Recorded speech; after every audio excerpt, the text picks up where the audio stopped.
La historia de la KGB. Parte 2. Los profesionales.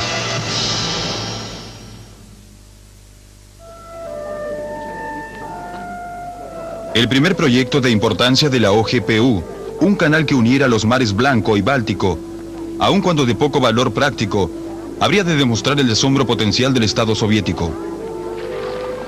El canal Bela-Mar, de casi 230 kilómetros, se había abierto a través del áspero terreno del norte ruso.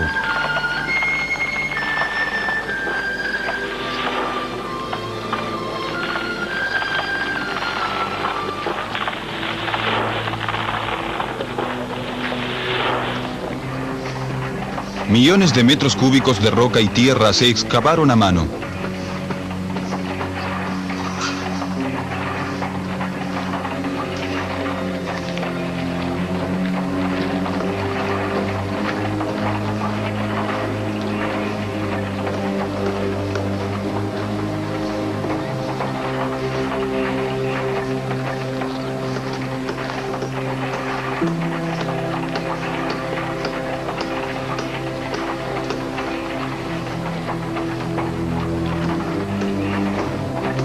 Docenas de esclusas y represas se construyeron en menos de 20 meses. Los noticiosos oficiales también documentan los horrores. Alexander Solzhenitsyn estimó que la tasa de mortalidad entre los convictos esclavos era de 1000 muertos por día. En el término de un año, 4 contingentes de obreros constructores habían muerto, nada más que para ser reemplazados por otros.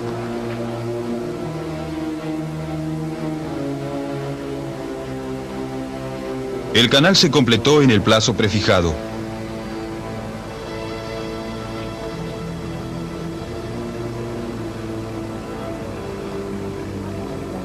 Los jerarcas de la OGPU orgullosamente se lo notificaron a Stalin antes de la celebración del Día del Trabajo de 1933.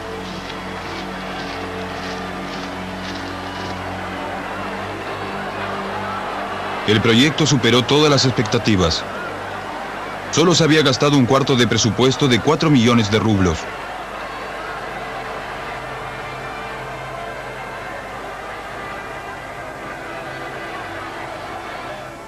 En julio, Stalin, Baryshov y Kirov viajaron por el canal Bela-Mar.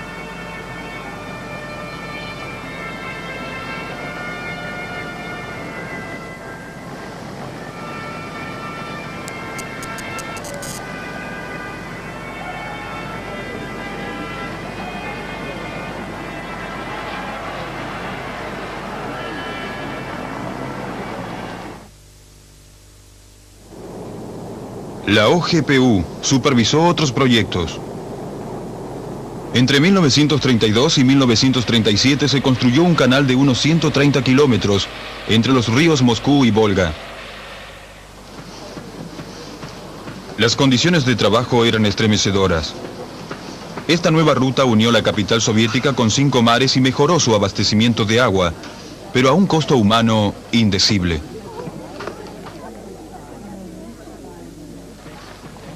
La construcción de ferrocarriles floreció con el uso de la mano de obra forzada.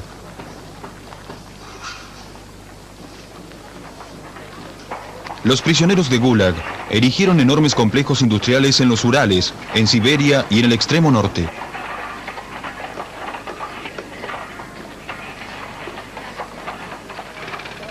Convictos ayudaron a construir el subterráneo de Moscú, una maravilla de la ingeniería.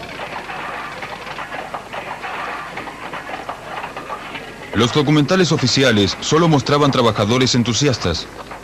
Las revueltas atraían poca atención. En 1933, las inhumanas condiciones de trabajo de los túneles condujeron a huelgas que fueron sofocadas por la OGPU.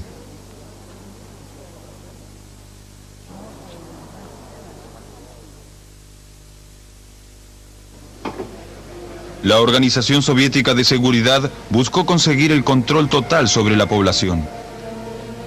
La emisión de pasaportes internos en 1932 fue el primer paso. Solo quienes tenían antecedentes perfectos obtenían los nuevos documentos. La más mínima irregularidad en el historial de una persona significaba condena de prisión. el Estado también podía supervisar y limitar los viajes. Más allá de esto, se hicieron esfuerzos por regular el pensamiento y los sentimientos de la población soviética y del estrato intelectual en particular. Lenin había despreciado a los intelectuales, calificándolos, ni más ni menos, que como basura. Desde los primeros tiempos de la revolución, este extracto social había estado bajo constante vigilancia de la Cheka. Científicos, artistas, filósofos y escritores fueron los primeros en padecer exilio, ir a prisión y ser ejecutados.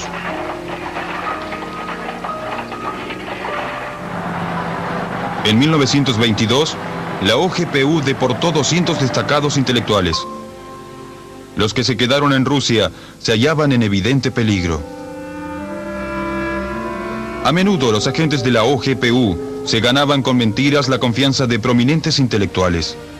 En 1921, Yakov Agronov, agente al que se había íntimamente relacionado con el poeta Nikolai Gumilyov, presentó contra este cargos falsos. A Gumilyov se lo denunció como traidor y se lo fusiló.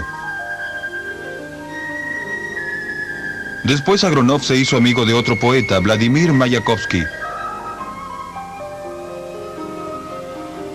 En 1930, Mayakovsky supuestamente se suicidó.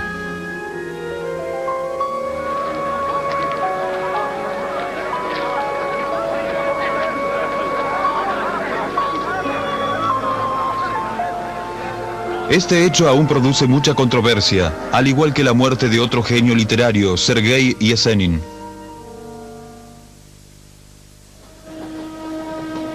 La OGPU también supervisaba al escritor Máximo Gorki. En 1928, Gorki había aceptado una invitación del gobierno soviético para regresar de Italia. El subdirector principal de la OGPU, Henry Yagoda, asumió la responsabilidad personal por el regreso exitoso de Gorki a Rusia y por su simultánea reeducación.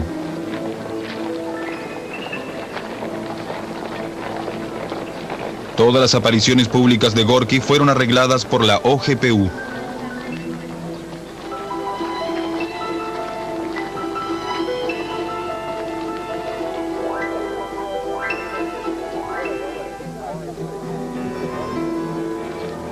A la gente que estaba alrededor de él, incluidos el cocinero y el jardinero, los había seleccionado y controlado la policía secreta. Se esforzaron tremendamente para hacer que a Gorki la realidad soviética le pareciera idílica. Se le permitió vivir en forma fastuosa.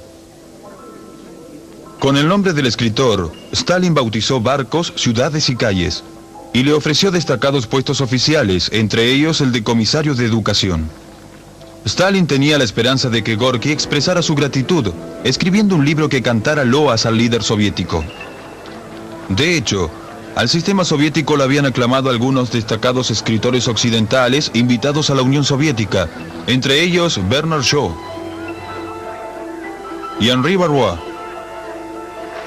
Misteriosamente, Barrois expiró de repente en Moscú, poco después de que hubiera publicado su libro ensalzándolo a Stalin.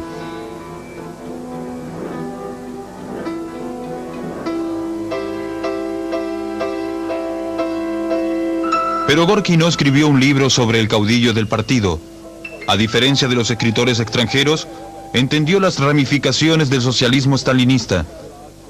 La colectivización de la agricultura desembocó en una miseria terrible, que incluso para las cifras subestimativas de la OGPU, cobró 3,5 millones de vidas como mínimo. La tensión entre Gorki y Stalin aumentó. El escritor quedó aislado, no se le permitió abandonar la Unión Soviética. En 1934 sucumbió a la presión y aceptó presidir la Unión de Escritores Soviéticos, basada sobre la iniciativa oficial del partido.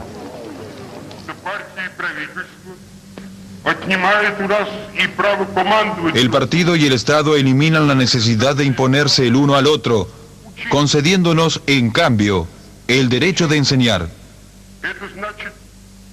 Enseñar significa intercambiar experiencia. Nada más que eso. Con Gorki como testaferro, Stalin y la OGPU afianzaron su dominio sobre los literatos. Más de un tercio de los 600 delegados al primer Congreso de Escritores Soviéticos fue víctima de los horrores de la policía secreta.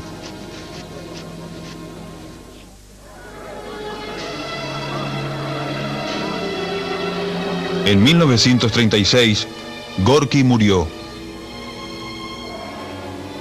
Según fuentes oficiales, la negligencia de sus médicos le causó la muerte. Los historiadores culpan a la OGPU. Stalin y la policía secreta habitualmente transferían la responsabilidad por sus crímenes a gente por completo inocente. En 1934 fue un punto de inflexión. A comienzos de ese año se reunió el 17º Congreso del partido. Más tarde se lo llamó Congreso de los Ganadores, con lo que se daba a entender la unidad interna y la falta de disenso. El Congreso fue una victoria para Stalin y su séquito, pero no una victoria fácil. La elección para integrar el Comité Central del partido fue por votación secreta. Sergei Kirov, apoyado por los obreros, obtuvo la mayoría. 4 votos fueron contra Kirov y 289 contra Stalin, cifras que se le ocultaron celosamente al Congreso.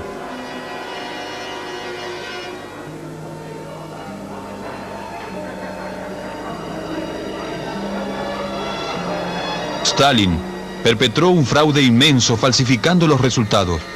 Contra él, solo se contaron 3 votos. El equipo de grafólogos de la OGPU estableció quienes se oponían a Stalin. El lugarteniente de Stalin, Nikolai Yezhov, y sus subalternos pusieron a los disidentes en una lista negra.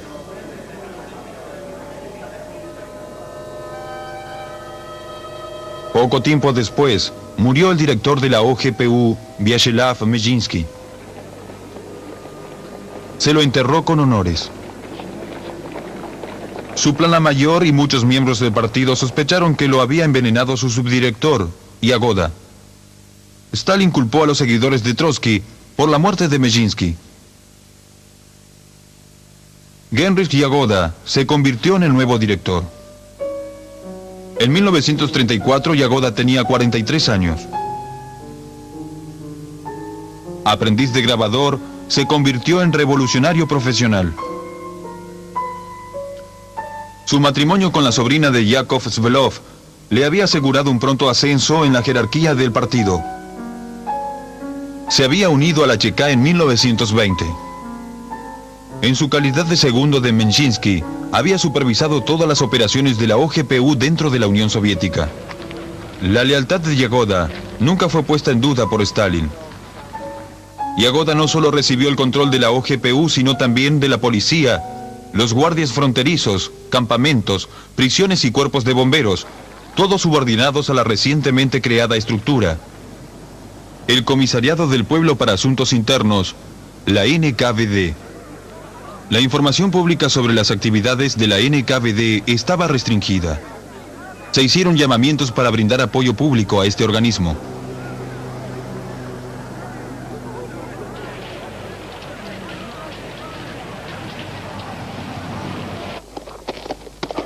Los noticieros mostraban guardias fronterizos, velando a lo largo de la frontera continental más larga del mundo.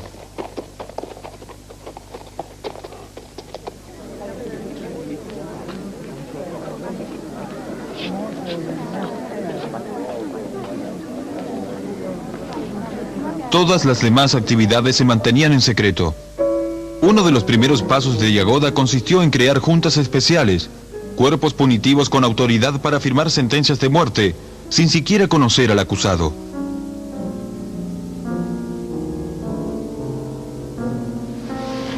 A las juntas especiales se las apodó justicia por gatillo rápido. La política estatal de genocidio se extendió e intensificó. Stalin necesitaba un pretexto para lanzar la campaña de terror más desmesurada de la historia. Lo consiguió el 1 de diciembre de 1934. Sergei Kirov recibió un disparo fatal en el cuartel general del partido en Leningrado.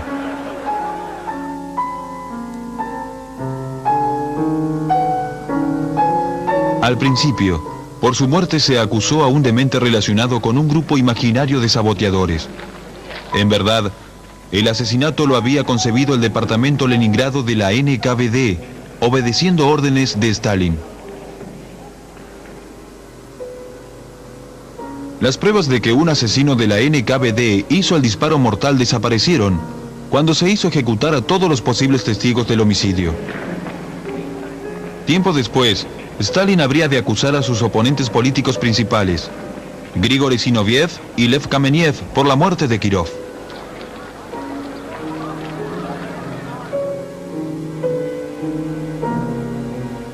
El 15 de enero de 1935, a los dos se los enjuició y sentenció a 5 años en los campamentos de trabajo forzado,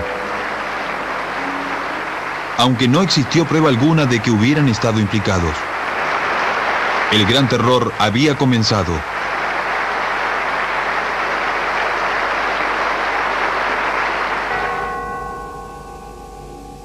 En 1936, el secretario del Comité Central del Partido, Nikolai Yezhov, empezó a preparar el primer juicio de Moscú. A los acusados se les atribuía haber participado en una gigantesca conspiración antistalinista que, supuestamente, conectaba a Zinoviev, Kamenev y otros dirigentes de la desbandada oposición con Trotsky. El juicio de agosto de 1936 terminó con la sentencia de muerte para todos los acusados.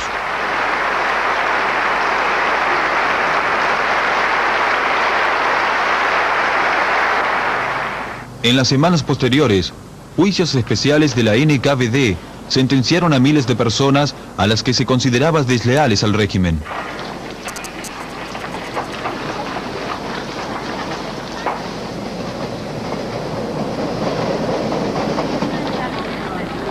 Se arrestó a muchos comunistas extranjeros que vivían en la Unión Soviética.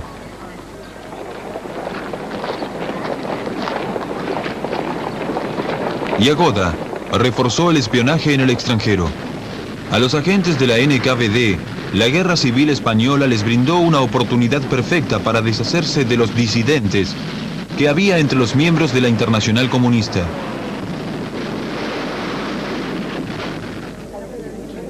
Los comunistas extranjeros opuestos a Stalin, que imprudentemente se ofrecieron como voluntarios para luchar en España, fueron identificados y ejecutados en secreto durante las hostilidades.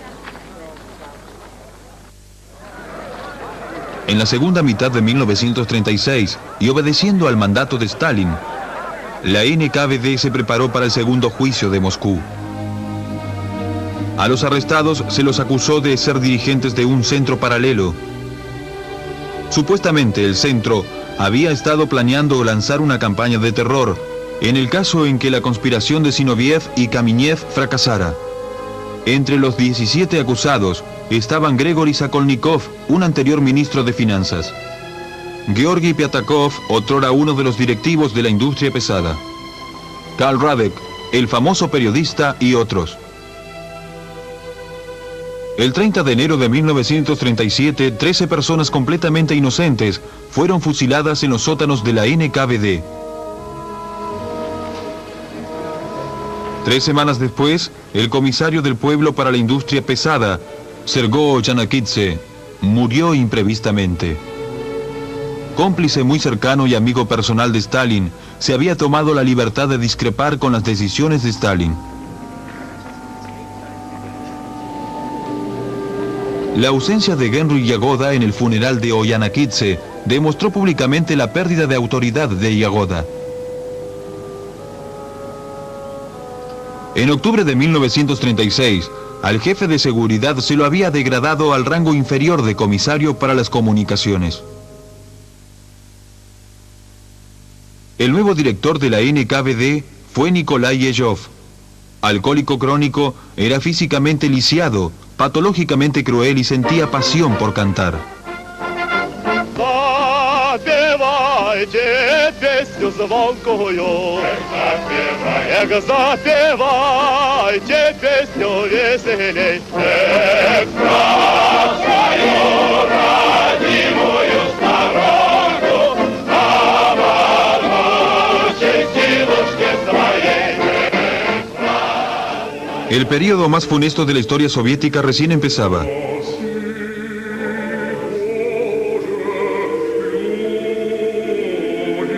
La plana mayor de la antigua NKVD se convirtió en la primera víctima de Yezhov. A casi todos los oficiales de alto rango de la policía secreta de todo el país se los convocó a Moscú para no regresar jamás. Yezhov diezmó las filas de la inteligencia militar soviética. En 1937, el legendario Viejo, alias General Grisham, alias Jan Besin, jefe de la Administración de Inteligencia del Ejército Rojo, fue hecho venir de España y ejecutado. En forma simultánea, la NKVD eliminó a muchos de sus propios espías. Cuerpos no identificados se encontraron en las calles apartadas de París, Ginebra y otras ciudades. En junio de 1937, el terror golpeó el alto mando del Ejército Rojo. A los oficiales más instruidos del alto rango, Toyachevsky, Yakir, Obarevich, Aidman, Koch y otros, se los acusó de conspiración antisoviética y se los ejecutó. Menos de un año después, los oficiales que sometieron a corte marcial a Tukhachevsky y sus colegas fueron eliminados. El comandante supremo de la Fuerza Aérea, Yakov Alknis, el comandante del Ejército del Lejano Oriente, Vasily Bryukha, el comandante del Distrito Militar de Leningrado, Pavel Divenko, y el mariscal Alexander Yegorov perecieron junto con decenas de miles de oficiales de todos los rangos y puestos. El éxito de esta purga se celebró en una reunión hecha por el 20º aniversario del aparato soviético de seguridad, que comenzó con la Cheká, siguió con la OGPU y ahora con la NKVD. El encuentro tuvo lugar el 20 de diciembre de 1937 en el Teatro Bolshoi. Anastas Mikoyan afirmó: todo ciudadano de la Unión Soviética es empleado de la NKVD. El aniversario se celebró en todo el país.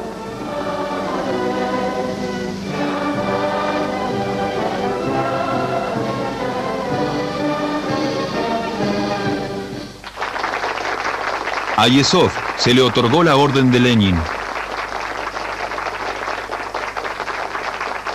Unidades militares, empresas industriales y hasta máquinas fueron bautizadas con su nombre.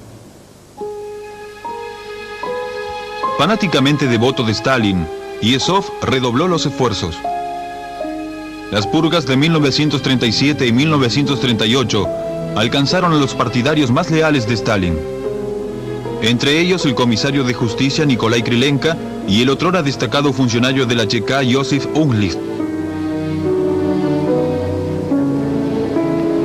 Uno de los héroes de la Revolución de Octubre, Vladimir Ovsenko, fue llamado de su puesto diplomático y fusilado, al igual que el antiguo director de la NKVD, Yagoda.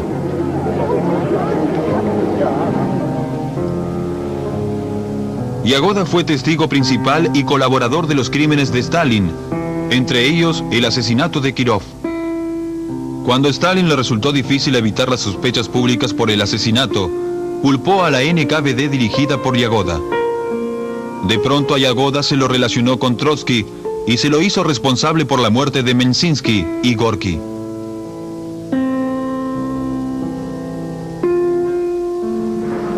Yagoda se convirtió en uno de los acusados primordiales del tercer juicio de Moscú.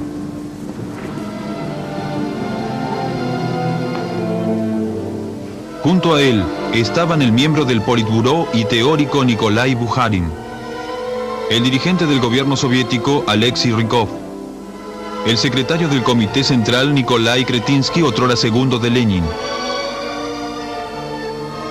y Christian Rakovsky, respetado bolchevique y líder de la Ucrania soviética. El infame Andrei Vyshinsky fue el fiscal,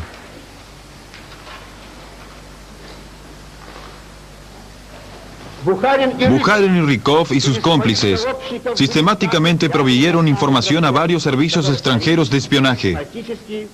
Espías alemanes y polacos revoloteaban alrededor de Yagoda como moscas. Y él no solo los protegía, sino que también él mismo espiaba para ellos. Como fiscal, Vyshinsky manejó confesiones antes que pruebas concretas.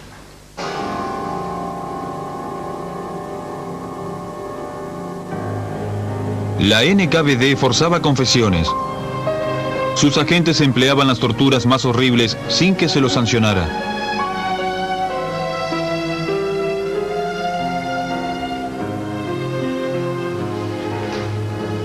El único modo de evitar las torturas era el suicidio. Algunos se atrevieron a quitarse la vida. Entre ellos estuvieron Mikhail Tomsky, Jan Gamanik y Piotr Sprycnik.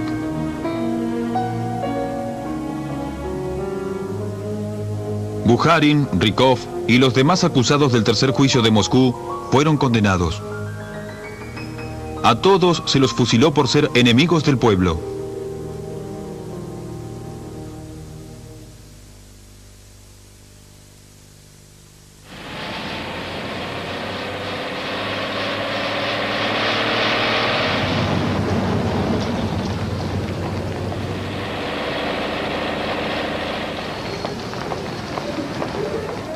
La justicia desapareció en el Estado soviético, que sistemáticamente eliminó los antiguos bolcheviques y libró una guerra contra el pueblo común y corriente. Lo futuro de cualquiera era peligrosamente incierto. La NKVD podía arrestar a cualquiera, en cualquier lugar, en cualquier momento.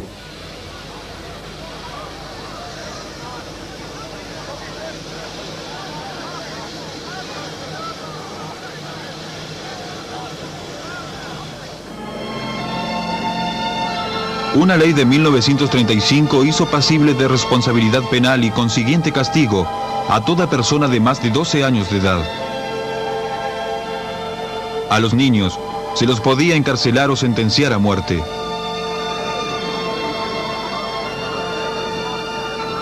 En Occidente se denunciaron los horrores del terror de Yezhov. Romain Rolland criticó el encarcelamiento de niños. André Gide condenó al régimen stalinista, acusándolo de fascista.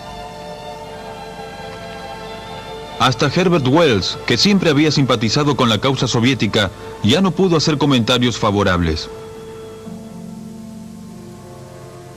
Pero Stalin seguía teniendo aliados. Leon Feuchtwanger, que visitó la Unión Soviética en 1937, escribió una oda al caudillo soviético. Mi primera impresión es que Stalin carece por completo de pretensiones.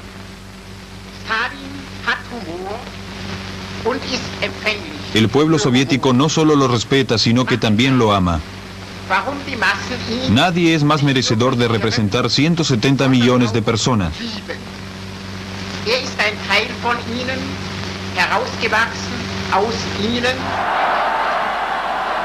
Feuchtwanger se contaba entre los que veían al socialismo como la cura de los males del mundo moderno. Lo prefería a Stalin mucho más que a Hitler.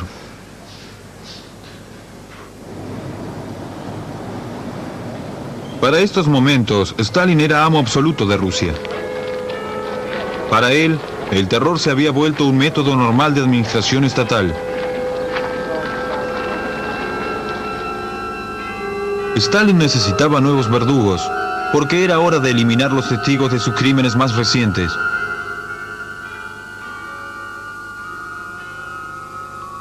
El 28 de julio de 1938, Lavrent Beria fue nombrado subdirector de Yezhov. A diferencia de otros protegidos de Stalin, Beria no era solo miembro del aparato del partido, sino también funcionario profesional de la policía secreta. A comienzos de la década de 1920, su astucia, insidia y gran energía le permitieron a Beria hacer carrera rápidamente en la Chequia georgiana.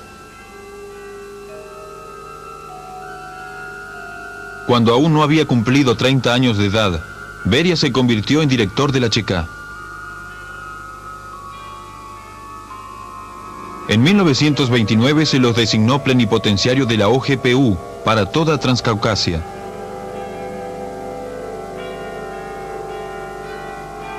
Mientras estaba en vacaciones en Georgia, Stalin reparó en él. Beria siguió ascendiendo, ahora en la jerarquía del partido.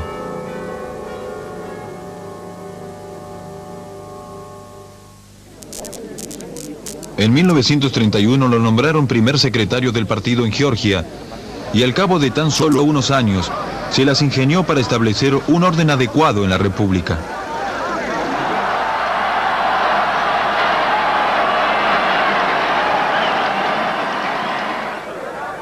En 1937, Beria se había convertido en dictador de Georgia, un Stalin en menor escala.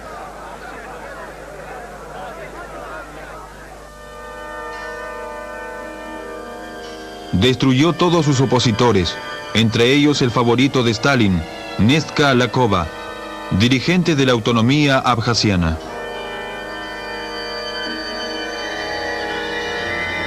Elegido como sucesor de Yagoda en la NKVD, Lakova rechazó el nombramiento. No quería dejar Abjasia, quedándose en cambio para competir con Beria por el poder en Transcaucasia. En 1936, Beria envenenó a Lakova durante la cena.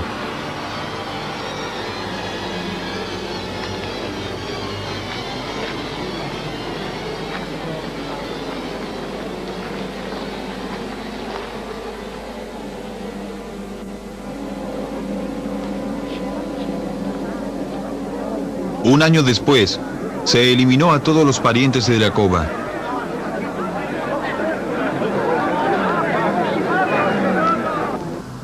Cuando Stalin lo convocó a Beria a Moscú, este vino sin vacilar.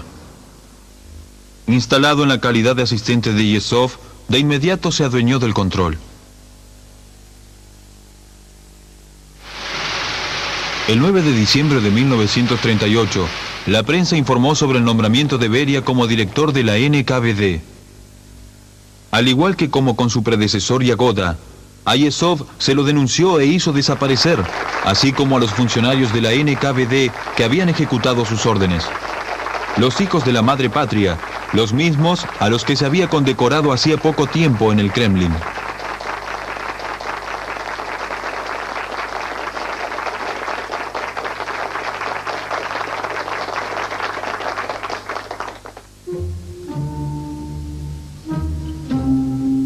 Beria aludió a un clima político más cálido.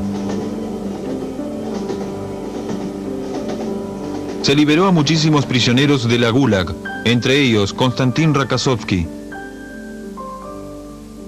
Andrei Tupolev y Lev Landau. Pero nuevos prisioneros tomaron su sitio.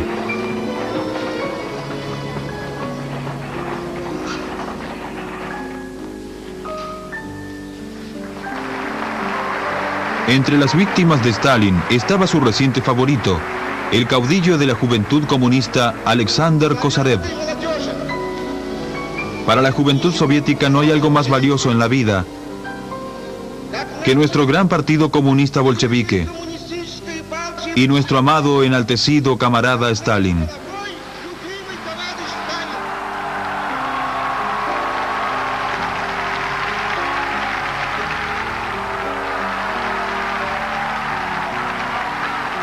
Kosarev, modelo de lealtad, fue súbitamente condenado porque la Unión de Juventudes Comunistas omitió su ayuda para que la NKVD descubra enemigos. En noviembre de 1938, Beria en persona lo arrestó en su casa. 3 meses después, a Kosarev lo ejecutaron. Entre las víctimas de Beria figuró el director teatral Maijol, acusado de apoyar a Trotsky y de espiar para 4 países. Nunca volvió de prisión.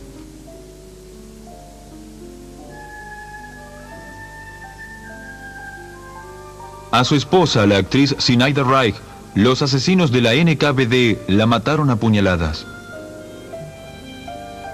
Al periodista Mikhail Katsov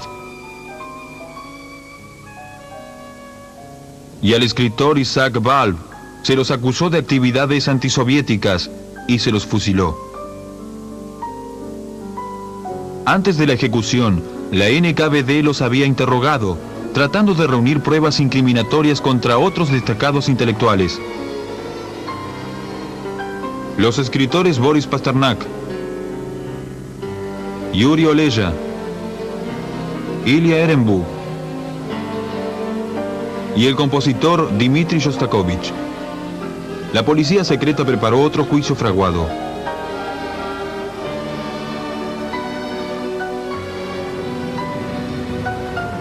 El clima político más cálido de Beria no evitó la tortura de prisioneros.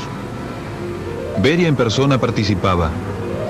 En forma subrepticia, camiones para reparto de pan trasladaban al crematorio el cuerpo de los que morían. Las cenizas se arrojaban en los campos de una granja colectiva cerca de Moscú.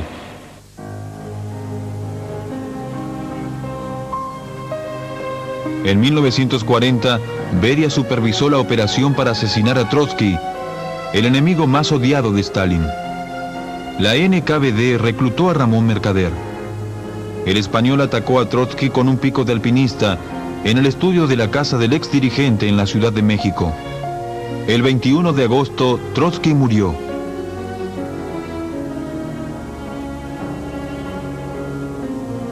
Después de cumplir 20 años en una prisión mexicana, a Mercader se le otorgó la estrella dorada de héroe de la Unión Soviética. Murió en Cuba en 1978 y se lo enterró en Moscú como Ramón Ivanovich López.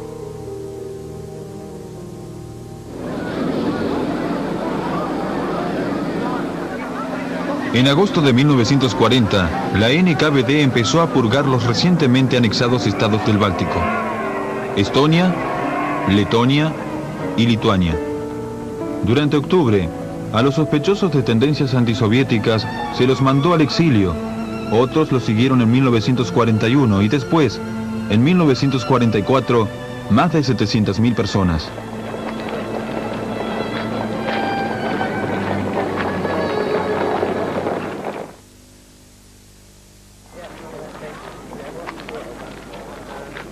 La Unión Soviética estaba al borde de la guerra. La inteligencia militar era responsabilidad del comisario de la defensa, Simón Timoshenko. Pero era Beria el que contaba con la información más actualizada sobre la inminente invasión nazi. Él y Stalin fueron responsables por la catástrofe militar de 1941. Stalin rehusó admitir que Hitler tenía planes para atacar y Beria adrede pasó por alto evidencias abrumadoras. Inclusive, pocas horas antes de la invasión nazi, Beria se quejó a Stalin de que había espías que trataban de sembrar el pánico.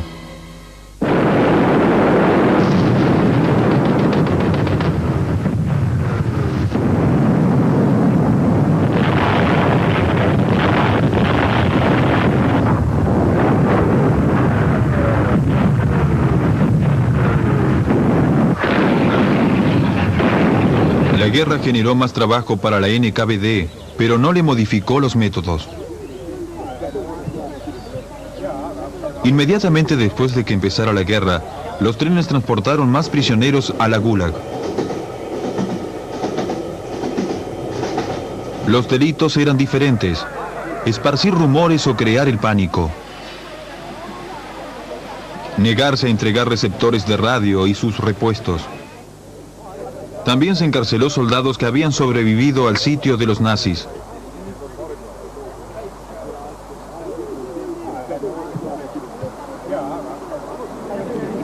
Ejecutaron civiles provenientes de los territorios ocupados y a los que habían sido prisioneros de guerra de los alemanes.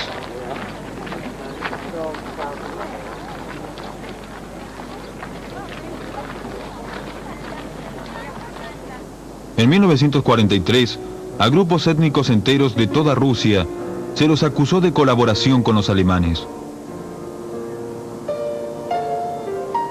Alemanes eslavos, cálmucos, chechenios y otros fueron reubicados en el yermo siberiano, en Kazajstán y en el extremo norte.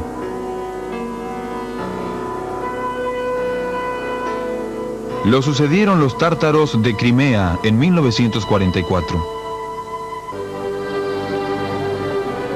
Inmediatamente atrás de las líneas del frente, la NKVD formó escuadrones asesinos MESH con autoridad ilimitada para ejecutar traidores, desertores y a cualquiera que retrocediera.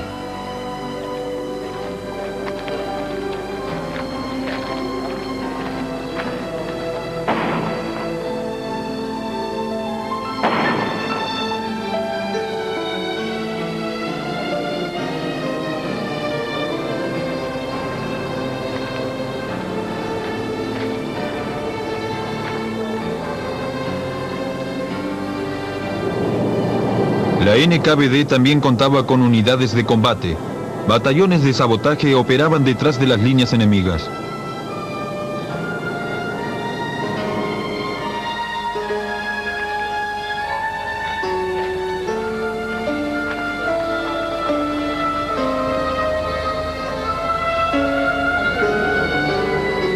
En los territorios ocupados por los nazis, la NKVD dirigía grupos de resistencia y unidades de guerrilleros.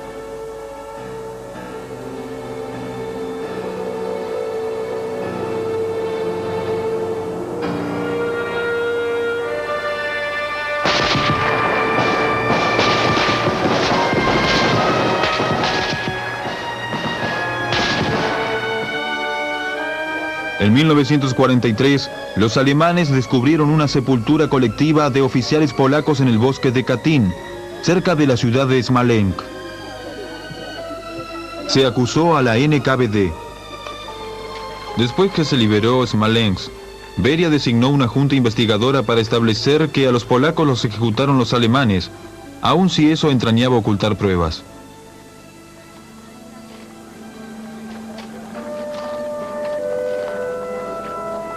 Por ese entonces, los aliados occidentales querían mantener sus relaciones con la Unión Soviética y evitaron profundizar el tema.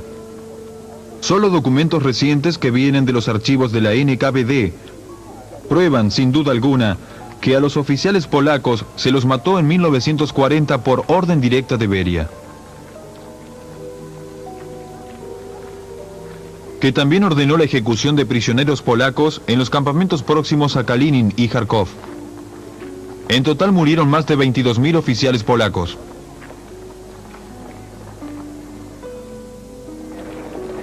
Cuando la guerra se acercaba a su fin, en Rusia había más de 2 millones de prisioneros de guerra alemanes. La NKVD tenía que utilizar esa mano de obra.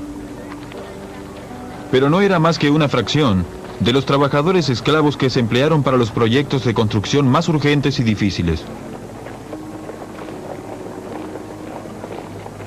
La mayoría eran convictos soviéticos. Su cantidad aumentaba en forma constante. A los soldados que regresaban de los campamentos de prisioneros alemanes, se los enviaba a la Gulag.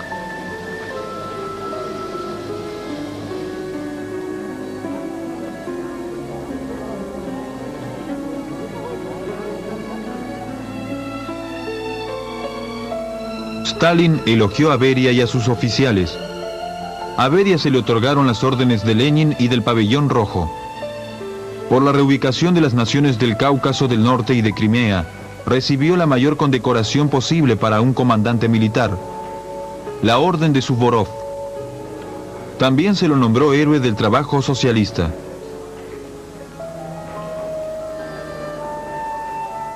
Poco después de la guerra, Beria, que no había estado en el frente más que 2 veces, se convirtió en mariscal de la Unión Soviética.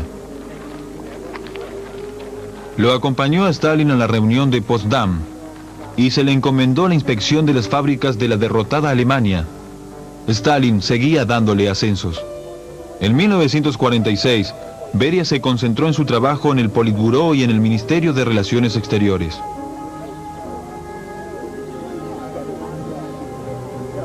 Al mismo tiempo encabezando el Ministerio de Seguridad Estatal.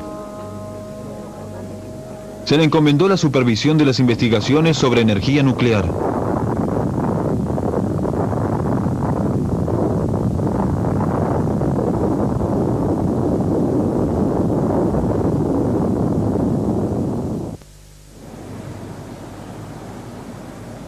El terror continuó con los leales subordinados de Beria. Dekhanosov, Goglitze, Merkulov. Se planeó otra purga con el objeto, en parte, de aniquilar la comisión antifascista judía. Después de la invasión nazi, Stalin había ordenado la reunión en Moscú de los representantes del pueblo judío. El actor Salomón Mijols, el escritor Ilya Ehrenburg y otros famosos intelectuales judíos convocaron a los hermanos de todo el mundo para ayudar a la Unión Soviética en la lucha contra el nazismo. Se hizo caso a su convocatoria.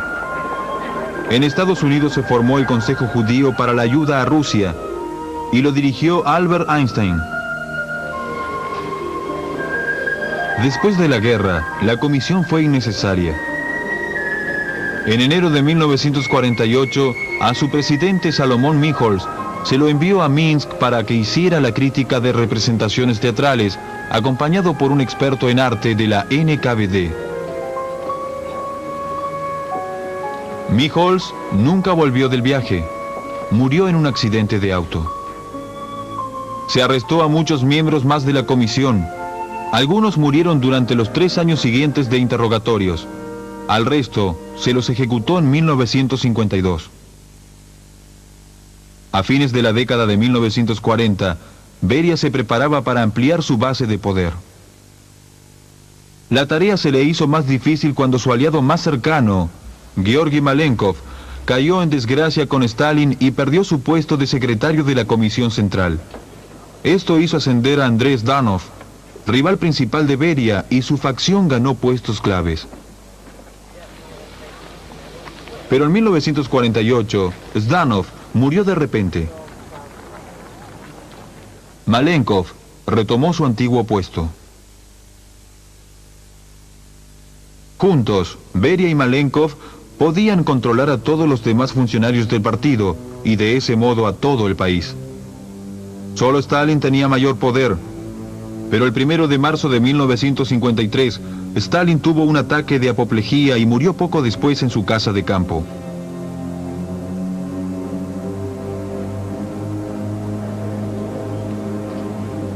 El 9 de marzo, Beria pronunció un panegírico desde el mausoleo de Lenin, lo que indicaba que él sería el próximo líder del partido. Beria intentaba consolidar su poder. A Malenkov lo nombró presidente del Consejo de Ministros y a sugerencia de este, al personal de seguridad estatal se lo combinó con la policía, poniéndolos a las órdenes del Ministerio de Interior, dirigido por Beria. Beria planeaba eliminar sus rivales de la élite del partido: Molotov, Voroshilov, Kaganovich, Mikoyan, Bulganin y Khrushchev, y secretamente colocó a sus hombres en estado de alerta. El plan fracasó. Los 2 asistentes de Beria, Sergei Krylov e Iván Serov, lo traicionaron y le informaron a Nikita Khrushchev sobre el inminente golpe de Estado. Khrushchev fue más hábil que Beria y rápidamente ganó el apoyo de todos los líderes del Comité Central, de Malenkov y del subdirector del Ministerio de Defensa, Georgi Zhukov en particular. Por orden de Khrushchev, a Beria se lo arrestó en el Kremlin el 26 de junio de 1953. Medio año después, se lo ejecutó.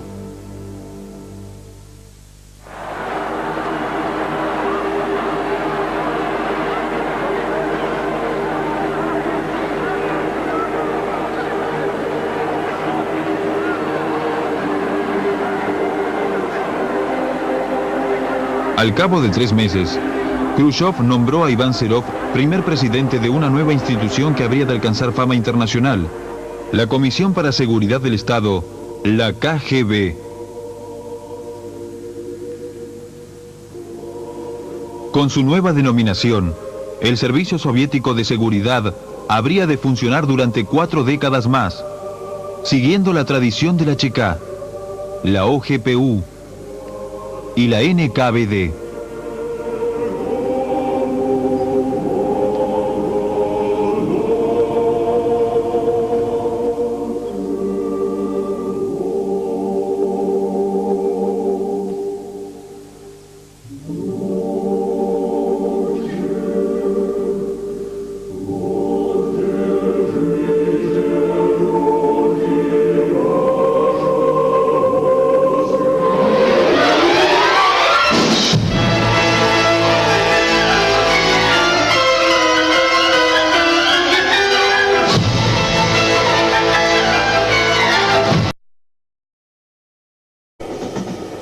La NKVD podía arrestar a cualquiera, en cualquier lugar, en cualquier momento.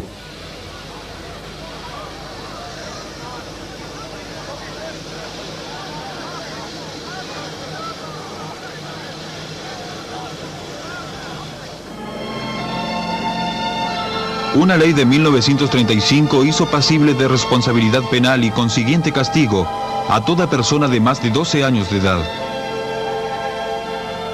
A los niños se los podía encarcelar o sentenciar a muerte.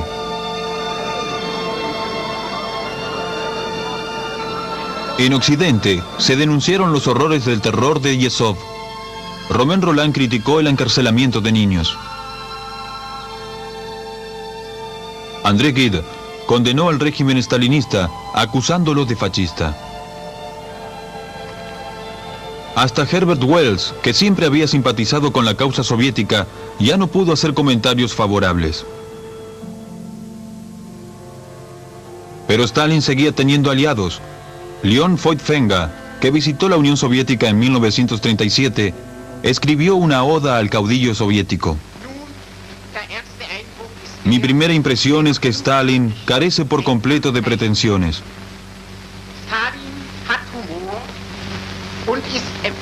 El pueblo soviético no solo lo respeta, sino que también lo ama.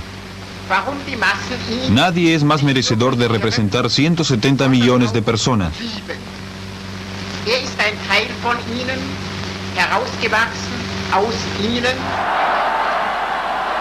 Feuchtwanger se contaba entre los que veían al socialismo como la cura de los males del mundo moderno. Lo prefería a Stalin mucho más que a Hitler.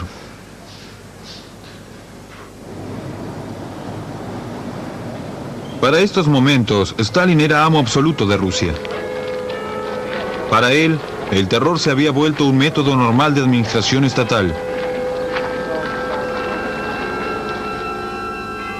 Stalin necesitaba nuevos verdugos, porque era hora de eliminar los testigos de sus crímenes más recientes.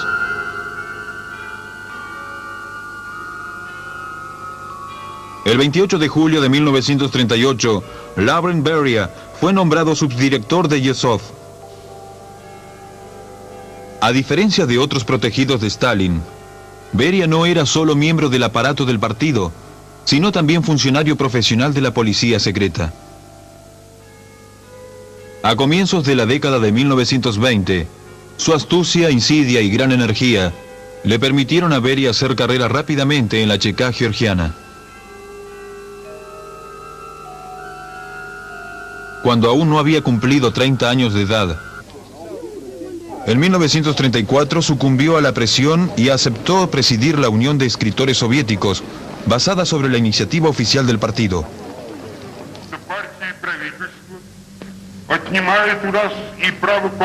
El partido y el Estado eliminan la necesidad de imponerse el uno al otro, concediéndonos, en cambio, el derecho de enseñar. Enseñar significa intercambiar experiencia. Nada más que eso. Con Gorky como testaferro, Stalin y la OGPU afianzaron su dominio sobre los literatos. Más de un tercio de los 600 delegados al primer Congreso de Escritores Soviéticos fue víctima de los horrores de la policía secreta.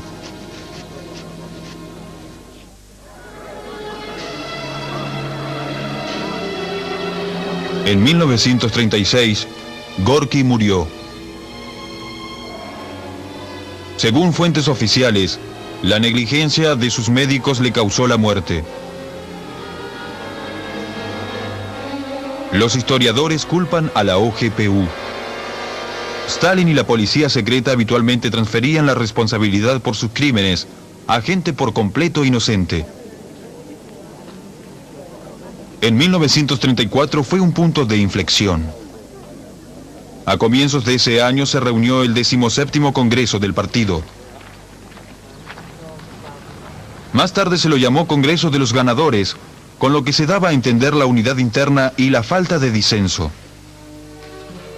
El Congreso fue una victoria para Stalin y su séquito, pero no una victoria fácil. La elección para integrar el comité central del partido fue por votación secreta. Sergei Kirov, apoyado por los obreros, obtuvo la mayoría. 4 votos fueron contra Kirov y 289 contra Stalin, cifras que se le ocultaron celosamente al Congreso.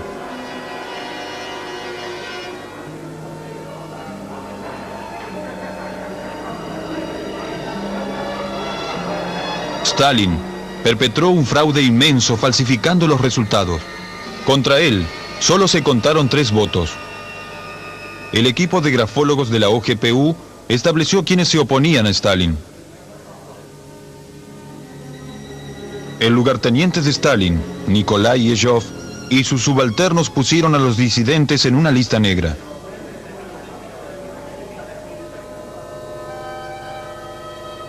Poco tiempo después, murió el director de la OGPU, Vyacheslav Mejinsky. Se lo enterró con honores.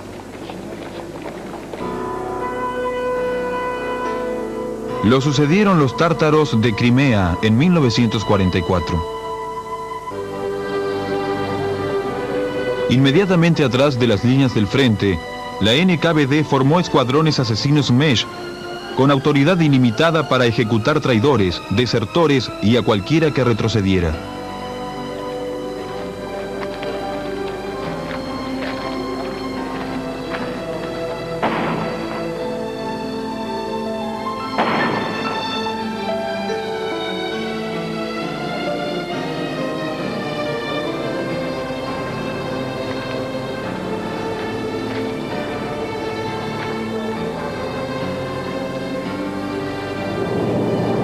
La NKVD también contaba con unidades de combate.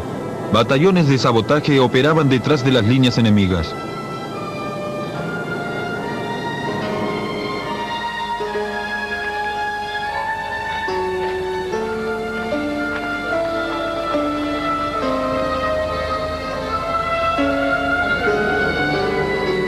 En los territorios ocupados por los nazis, la NKVD dirigía grupos de resistencia y unidades de guerrilleros.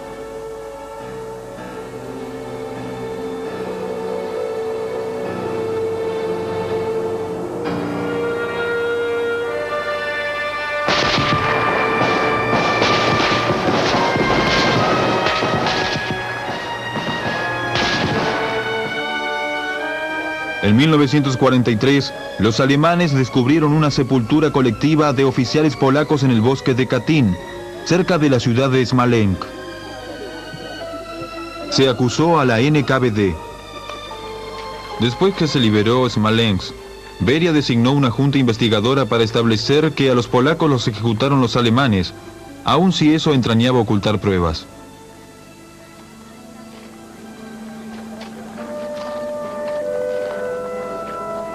Por ese entonces, los aliados occidentales querían mantener sus relaciones con la Unión Soviética y evitaron profundizar el tema. Solo documentos recientes que vienen de los archivos de la NKVD prueban, sin duda alguna, que a los oficiales polacos se los mató en 1940 por orden directa de Beria. Que también ordenó la ejecución de prisioneros polacos en los campamentos próximos a Kalinin y Kharkov. En total murieron más de 22.000 oficiales polacos.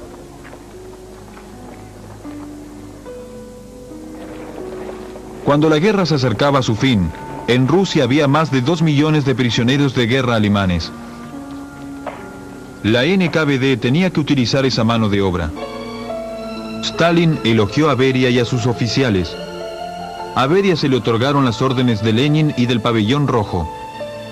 Por la reubicación de las naciones del Cáucaso del Norte y de Crimea, recibió la mayor condecoración posible para un comandante militar, la Orden de Suvorov. También se lo nombró héroe del trabajo socialista.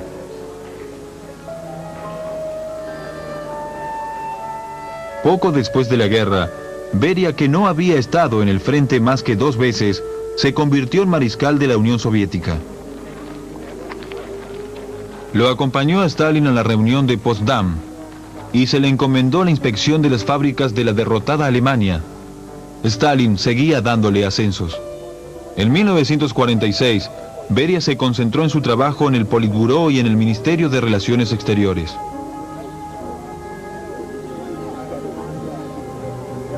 al mismo tiempo encabezando el Ministerio de Seguridad Estatal. Se le encomendó la supervisión de las investigaciones sobre energía nuclear.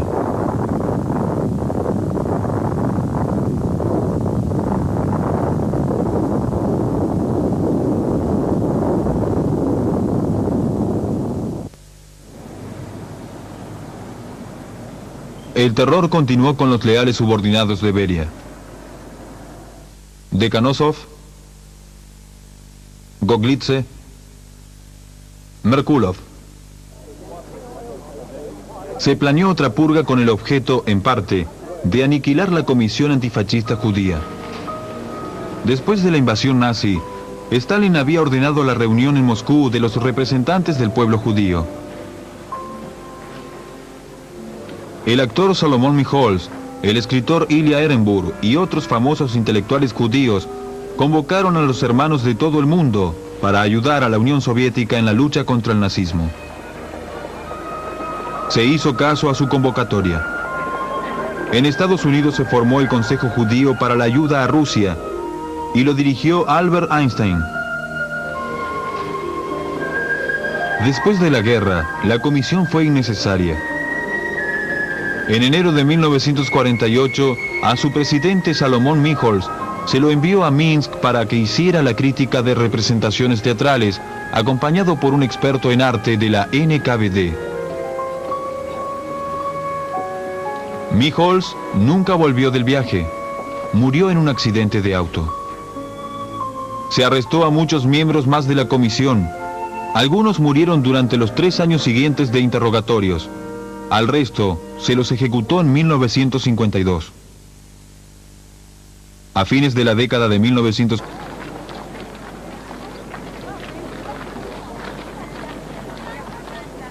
En 1943, a grupos étnicos enteros de toda Rusia se los acusó de colaboración con los alemanes. Alemanes eslavos, cálmucos, chechenios y otros fueron reubicados en el yermo siberiano, en Kazajstán y en el extremo norte.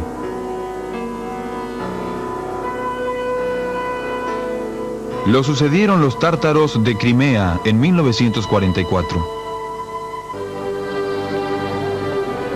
Inmediatamente atrás de las líneas del frente, la NKVD formó escuadrones asesinos Mesh, con autoridad ilimitada para ejecutar traidores, desertores y a cualquiera que retrocediera.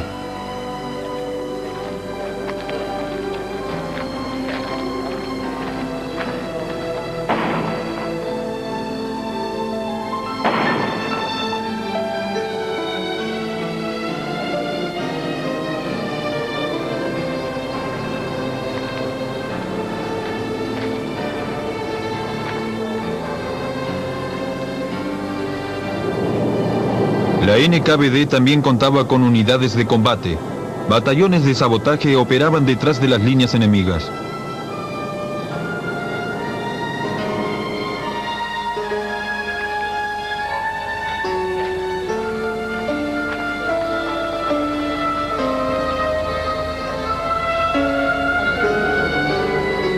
En los territorios ocupados por los nazis, la NKVD dirigía grupos de resistencia y unidades de guerrilleros.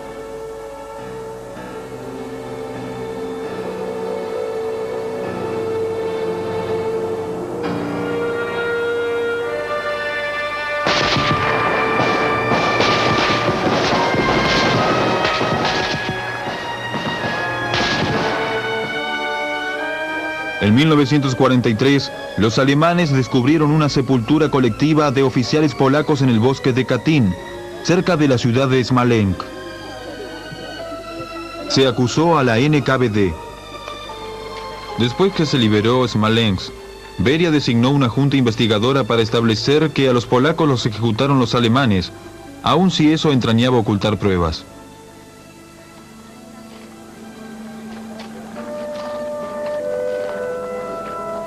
Por ese entonces, los aliados occidentales querían mantener sus relaciones con la Unión Soviética y evitaron profundizar el tema. Solo documentos recientes que vienen de los archivos de la NKVD prueban, sin duda alguna, que a los oficiales polacos se los mató en 1940 por orden directa de Beria.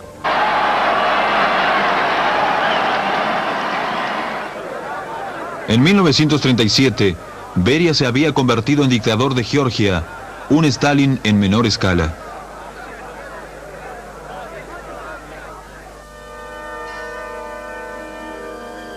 Destruyó todos sus opositores, entre ellos el favorito de Stalin, Nestka Lakova, dirigente de la autonomía abjasiana.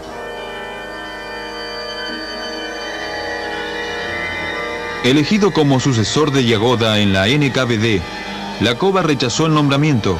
No quería dejar Abjasia, quedándose en cambio para competir con Beria por el poder en Transcaucasia. En 1936, Beria envenenó a Lakova durante la cena.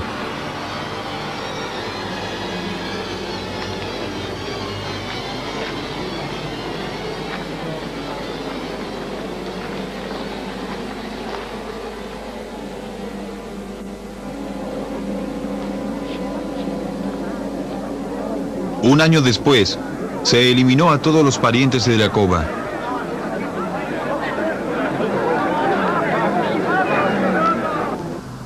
Cuando Stalin lo convocó a Beria a Moscú, este vino sin vacilar. Instalado en la calidad de asistente de Yezhov, de inmediato se adueñó del control. El 9 de diciembre de 1938, la prensa informó sobre el nombramiento de Beria como director de la NKVD.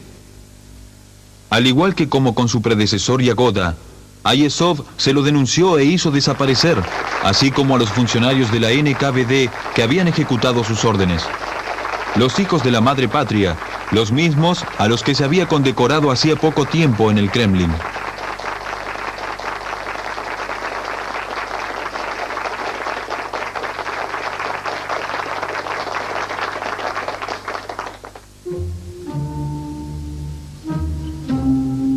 Beria aludió a un clima político más cálido. Se liberó a muchísimos prisioneros de la Gulag, entre ellos Konstantin Rakasovsky, Andrei Tupolev y Lev Landau. Pero nuevos prisioneros tomaron su sitio.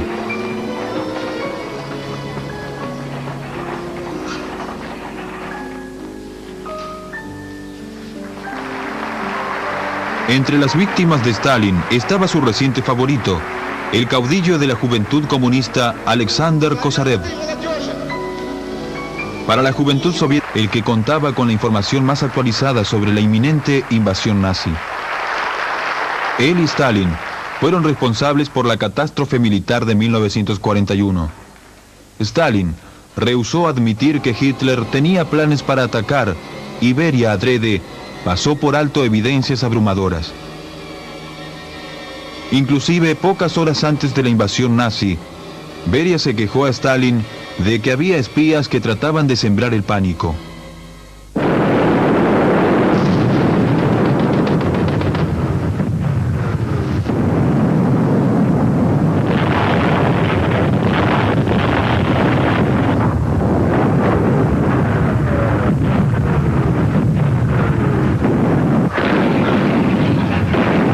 La guerra generó más trabajo para la NKVD, pero no le modificó los métodos.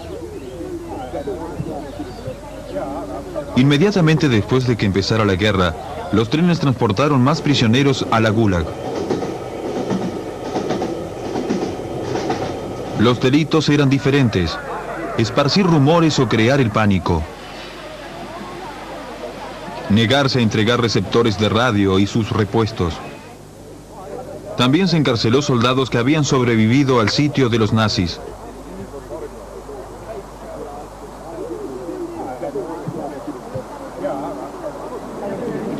Ejecutaron civiles provenientes de los territorios ocupados y a los que habían sido prisioneros de guerra de los alemanes.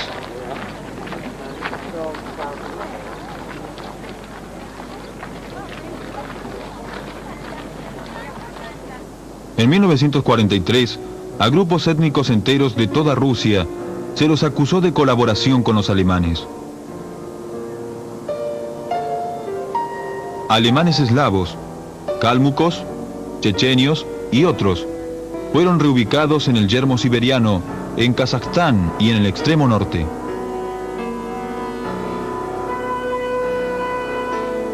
Lo sucedieron los tártaros de Crimea en 1944. Inmediatamente atrás de las líneas del frente, la NKVD formó escuadrones asesinos Mesh con autoridad ilimitada para ejecutar traidores, desertores y a cualquiera que retrocediera.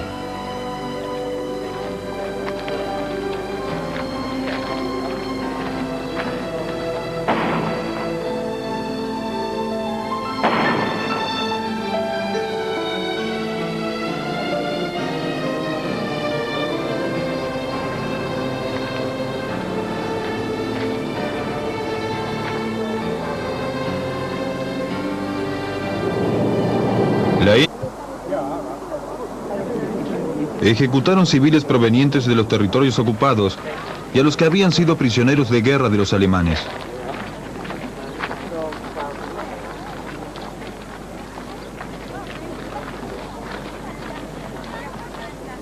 En 1943, a grupos étnicos enteros de toda Rusia se los acusó de colaboración con los alemanes.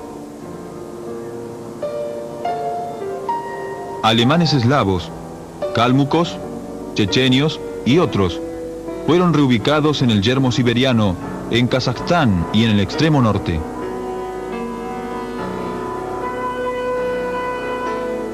Lo sucedieron los tártaros de Crimea en 1944. Inmediatamente atrás de las líneas del frente, la NKVD formó escuadrones asesinos Mesh con autoridad ilimitada para ejecutar traidores, desertores y a cualquiera que retrocediera.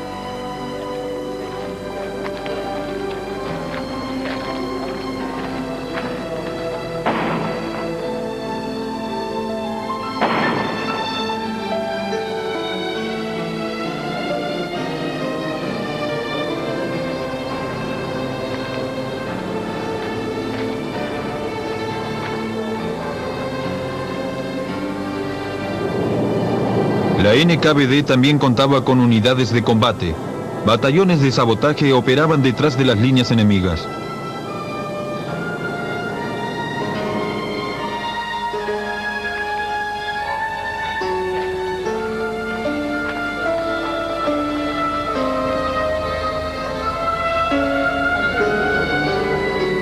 En los territorios ocupados por los nazis, la NKVD dirigía grupos de resistencia y unidades de guerrilleros.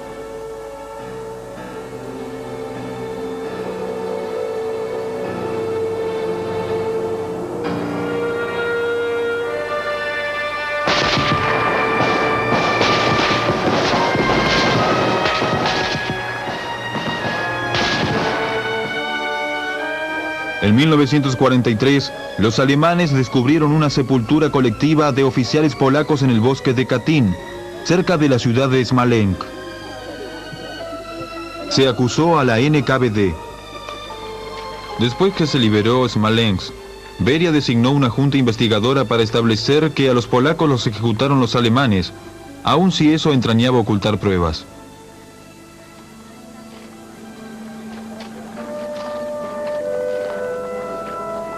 Por ese entonces, los aliados occidentales querían mantener sus relaciones con la Unión Soviética y evitaron profundizar el tema.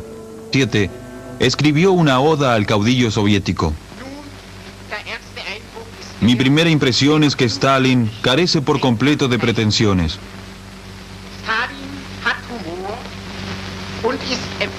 El pueblo soviético no solo lo respeta, sino que también lo ama. Nadie es más merecedor de representar 170 millones de personas.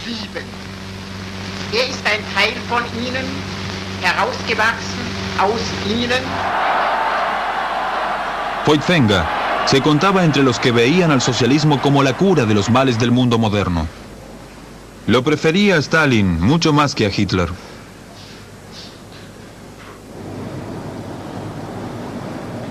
Para estos momentos, Stalin era amo absoluto de Rusia. Para él, el terror se había vuelto un método normal de administración estatal. Stalin necesitaba nuevos verdugos, porque era hora de eliminar los testigos de sus crímenes más recientes.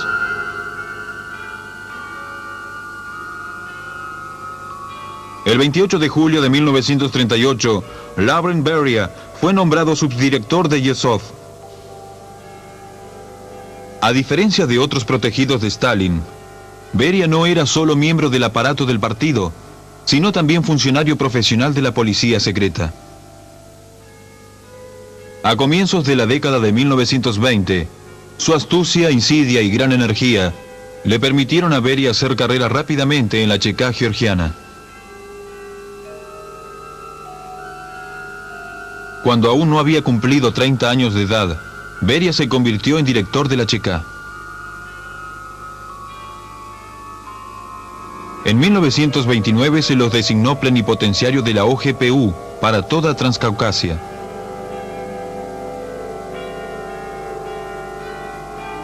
Mientras estaba en vacaciones en Georgia, Stalin reparó en él. Beria siguió ascendiendo, ahora en la jerarquía del partido.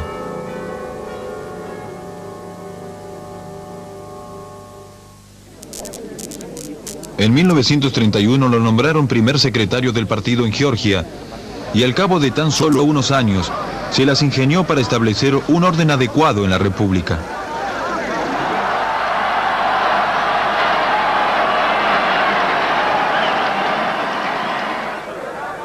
En 1937, Beria se había convertido en dictador de Georgia, un Stalin en menor escala.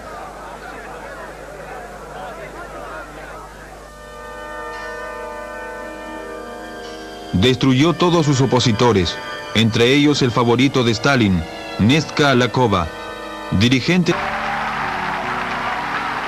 Kosarev, modelo de lealtad, fue súbitamente condenado porque la Unión de Juventudes Comunistas omitió su ayuda para que la NKVD descubra enemigos.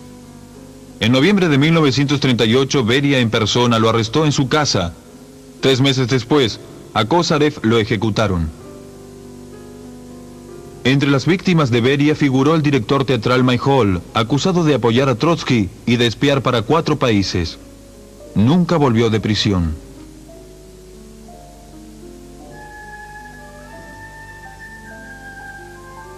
A su esposa, la actriz Zinaida Reich, los asesinos de la NKVD la mataron a puñaladas.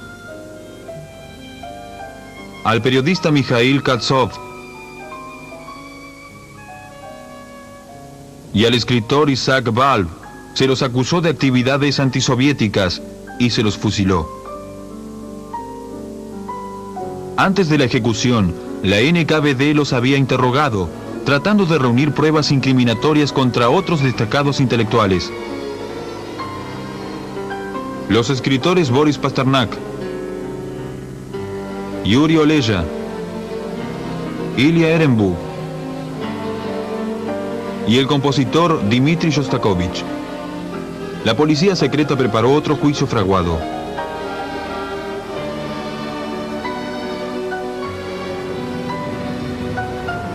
El clima político más cálido de Beria no evitó la tortura de prisioneros. Beria en persona participaba. En forma subrepticia, camiones para reparto de pan trasladaban al crematorio el cuerpo de los que morían. Las cenizas se arrojaban en los campos de una granja colectiva cerca de Moscú.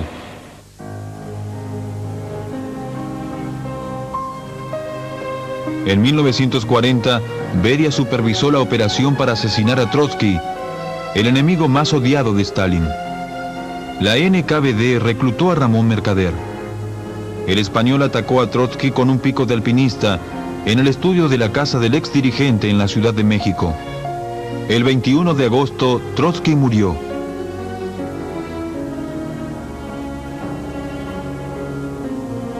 Después de cumplir 20 años en una prisión mexicana, a Mercader se le otorgó la estrella dorada de héroe de la Unión Soviética. Murió en Cuba en 1978 y se lo enterró en Moscú como Ramón Ivanovich López.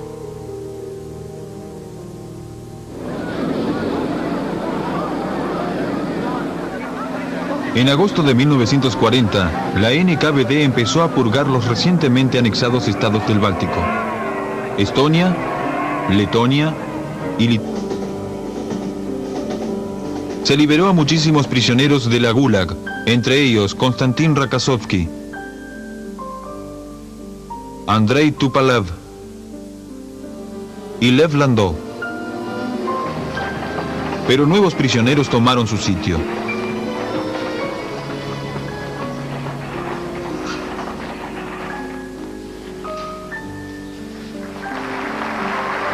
Entre las víctimas de Stalin estaba su reciente favorito, el caudillo de la Juventud Comunista Alexander Kosarev. Para la juventud soviética no hay algo más valioso en la vida que nuestro gran partido comunista bolchevique y nuestro amado, enaltecido camarada Stalin.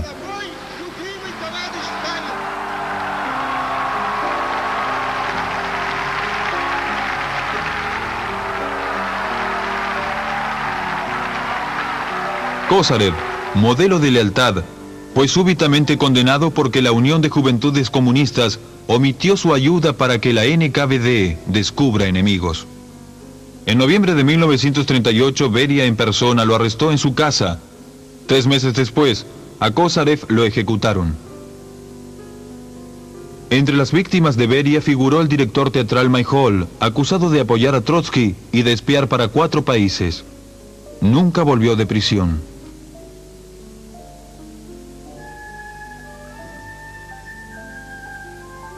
A su esposa, la actriz Zinaida Reich, los asesinos de la NKVD la mataron a puñaladas. Al periodista Mikhail Katsov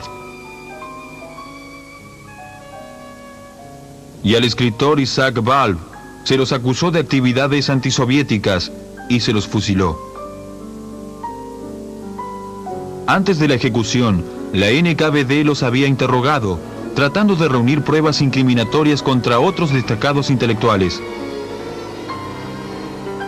Los escritores Boris Pasternak, Yuri Oleja, Ilya Ehrenburg y el compositor Dmitri Shostakovich. La policía secreta preparó otro juicio fraguado.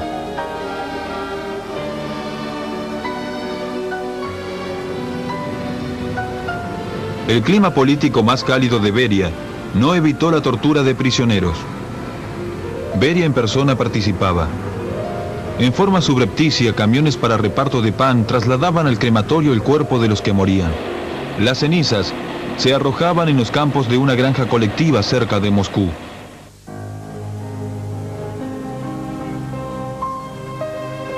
En 1900